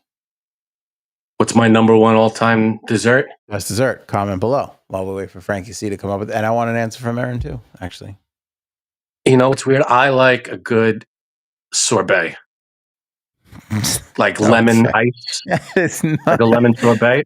That's a I'm notorious a sweet JTB answer. That's a JTB. That's He's a sorbet guy. Okay. Why? I'm a sorbet. Sorbets are good. Of course you are. You guys are at the same fucking living room. Sorbets are like Italian ice, the lemon ice. They're very good. Says guy with the artwork in his living room. What? You and the notorious JTP. I'm just saying, you guys are very, very, very alike. What Very makes you think JTB would like lemon sorbet? Oh, he's a sorbet guy. That's a sorbet guy if I've ever seen one. You know. How do you know that? I wasn't expecting you to go sorbet. Out of all the desserts out there, sorbet is your number 1 dessert. It hits the spot. It's cold. It's refreshing. I'm stunned. I would have never guessed you would have said sorbet. I would Yeah, have I lost mean, it. Light. It's not heavy at the end of the meal. We never have that No, we never do. ever. Everyone's like, who is this man? He cannot be my Yeah. husband. It's the first one that pops up. I like sorbets, and the other thing Who are you sneaking off with and having sorbets with? That's not your wife, you son of a bitch. I never order it, but because I rarely have dessert. But when I like having them. They're good. Thank God this is not a green card test. I would be like, what did he say? There are other desserts that I've had that are it fluctuates. Like I like what's it called? Key lime pie is a big one. I like that. Oh, love key lime pie. That's one of my faves. I like just ice cream is always good. Yeah. Apple pie is nice. Well, most pies. The only thing I don't like is like pecans or walnuts or things like that in my pies. I'm not a big fan of that. Oh, okay. I like a pecan. So far, I haven't found a dessert that I don't like. Yeah, they're all good, but I'm not a fan of peanuts and things like that. Notorious Jackie Treehorn bleeps has to be the best one that's comment of the episode. That's not even part of Frank's bit to guess what JTP means. Best line. That's maybe best episode of the best line of the episode. So fucking good. I like pecans and stuff. I like a big pecan pie. Oh my God, I like a pecan. It doesn't say dessert to me. It's peanuts. I want something sweet. I want ice cream or ice or Sorbet. cake. Sorbet. I like sorbet. Good stuff. Yeah, I haven't had dessert in so long. I just everything that's being talked about, I'm getting excited about. Sorbet is yours. Okay, Aaron, what's yours? I want to hear what Frank's going to say to see if we know each other. What would you say mine is? Aaron's favorite dessert. Also sorbet. Yeah, seriously. Yeah. My guess would be like a chocolate and peanut butter kind of. Yeah. Like right. Cake or something like that. Yeah. Chocolate cake or anything with chocolate and peanut butter. He's right. Chocolate peanut butter is so because good. he's seen me eat that as opposed to lemon sorbet, which I've never seen you eat. So this alleged sorbet. They rarely have it, and I rarely eat dessert. I'll get it for you this week because I didn't know that. All right, great. Yeah, sorry, so short tonight. I mean, I don't really love the not commenting on stuff. They really blow through them. It goes so fast. Oh, no good. All right. I thought we got some. But I know that if it works better for your whatever, I don't know. That's great. I don't know. I'm sorry. I hate the idea. now that we went through it. Thank you guys. I'm sorry it was so quick tonight. I'm sorry to Paul. Thank you for putting me on the right path. I'm sorry to Frank, whom I didn't know that about you. And no, I hope everyone has a really, really, really revealing weekend. Good night, guys. This is going to cause a problem. See what you did. It's going to be like, what else don't I know about you? What else am I going to learn about you? I don't know. It's one of many desserts that I like, but I like that for me is a light, refreshing, not so heavy thing at the end of a meal. I like it. I got to tell you, I'm thinking about it now. I'm like, I've known you since 4th grade. I don't know if I've ever seen you have a sorbet. When do we ever have dessert together? I don't know. And when we do, it's not at a restaurant; it's at our houses. And when does anybody have sorbet in their house? You know what I forgot to tell you? Oh man, you know what I heard?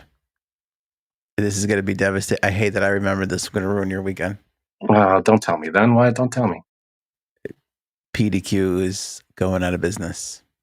Oh no! When'd you hear that? Yeah, they're leaving. Oh, I shouldn't say they're going out of business. They're Their 2 Long Island locations are closing. They're Oh, that's bull. packing up shop. Yeah, they're going back to. They're in Florida and a bunch of other states and everything. PDQ is like Frank's favorite, but we did like a review on it like years ago. To be fair, I haven't been there in a while. That's probably why they're closing. I wonder. Yeah, I wonder. But that's good. No, that stinks. That's a good chicken place. It's a great chicken place. Matt, J Sabs is alive. Yes, J Sabs is alive. Very busy. Very preoccupied. Got a lot of stuff going on, but very much alive. Still stealing salads like on a daily basis. So she's all right. Yeah, she's all right. All right, Frankie. That's all I got. I think that was pretty good. Show. I mean, hour 50. I think that's the show. Yeah, we did it. We made it happen. Indeed. Everybody pick up Oval, written by Erin. It's a great book. Erin C. wrote that book. It's a wonderful book. Available on Amazon right now. Link in the description below. You can download a digital copy or buy a physical copy like the one Anthony is holding up. Great book. Oval, written by Erin. Pick it up today. Unlike the Jeffrey Epstein list, we could pick this up and actually read it. See, it's complete too. It's not missing 3 minutes. No, you're not going to. You should get all the pages will be in there when you get it. You're not going to get to that last page, finish up, and go, I feel like it was missing 3 minutes of book in here. Yeah, no, it's all in there. It's all in there. Wonderful book. Check out the comments and the reviews about it in the Amazon description there. Link below. And leave a nice review, damn it. Say something nice about the wonderful Erin C. She does a great job. You could do that. She puts up with this show and Sorbet Boy over here. Sorbets are wonderful. They sure are. I hope you have a sorbet of a weekend, everybody. We'll catch you back here on Monday. Show me potato salad. Maybe we should go now.